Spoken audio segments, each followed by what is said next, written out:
জাহাজ পোড়ানো তারিখ 711 খ্রিস্টাব্দ। মুসলিম সেনাপতি তারিক ইবন জিয়াদ ভূমধ্যসাগর পাড়ি দিয়ে স্পেনের মাটি জিব্রাল্টারে পা রাখলেন। তাঁর সঙ্গে মাত্র 700 সৈন্য। এ ক্ষুদ্র বাহিনীকে দেখে স্পেনের রাজা রডারিক হাসতে লাগলেন, যেন এরা মশামাছির দল। কিন্তু সৈন্যদের অন্তরে ভর করেছিল প্রশ্ন, এত অল্প মানুষ নিয়ে বিশাল বাহিনীর মোকাবিলা কিভাবে সম্ভব? কিন্তু সেনাপতি তারিক ছিলেন দৃঢ়টল। তিনি জানতেন, বিজয় আসে সত্যের শক্তিতে, ঈমানের জোরে, সংখ্যাধিক্যে নয়। বদর, উহুদ, ইয়ারমুক, কাদেশিয়া, ইতিহাস তার প্রমাণ।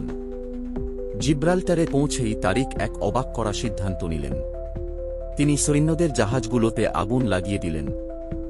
আগুনে জাহাজগুলো পুড়ে ছাই হয়ে গেলে সৈন্যদের দিকে চেয়ে বললেন, দেখো বন্ধুজন, পেছনে গভীর সমুদ্র গর্জন করছে, আর সামনে দাঁড়িয়ে আছে রডারিকের অন্যায় অত্যাচারের প্রতীক বিশাল বাহিনী।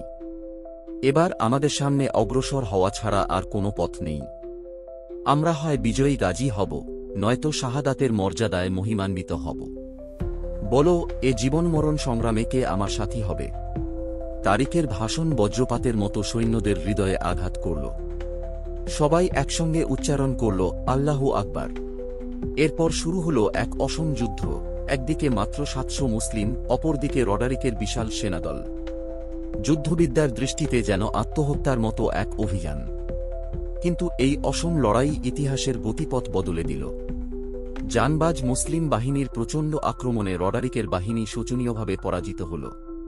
পরাজয়ের পর রডারিকের প্রধান সেনাপতি থিওডোমির বিস্ময়ে অভিভূত হয়ে রাজার কাছে লিখলেন, সমস্ত শক্তি প্রয়োগ করেও মুসলিম বাহিনীর অগ্রগতি আমি থামাতে পারলাম না। তাদের সাহস ও শৌর্য অকল্পনীয়। সেই যুদ্ধে বিজয়ী হল সত্য, উড়ল ইসলামের পতাকা স্পেনের আকাশে। আর সেখান থেকেই শুরু হল দীর্ঘ 700 বছরের গৌরবময় মুসলিম শাসন।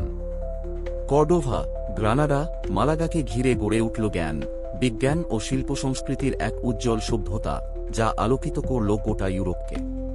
অন্ধকারে ডুবে থাকা ইউরোপের শিক্ষার্থীরা ছুটে আসতে লাগল কর্ডোভার বিশ্ববিদ্যালয়ে। মুসলিম মনীষীদের কাছ থেকে তারা শিখল জ্ঞানের প্রথম অক্ষর, যা পরবর্তীতে ইউরোপীয় রেনেসাঁর ভিত্তি হয়ে দাঁড়ায়।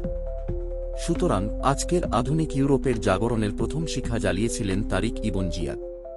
তিনি শুধু স্পেনকে গথিক শাসনের নির্মম অত্যাচার থেকে মুক্ত করেননি, বরং যুগ যুগের অজ্ঞতার অন্ধকার থেকেও ইউরোপকে জাগিয়ে তুলেছিলেন।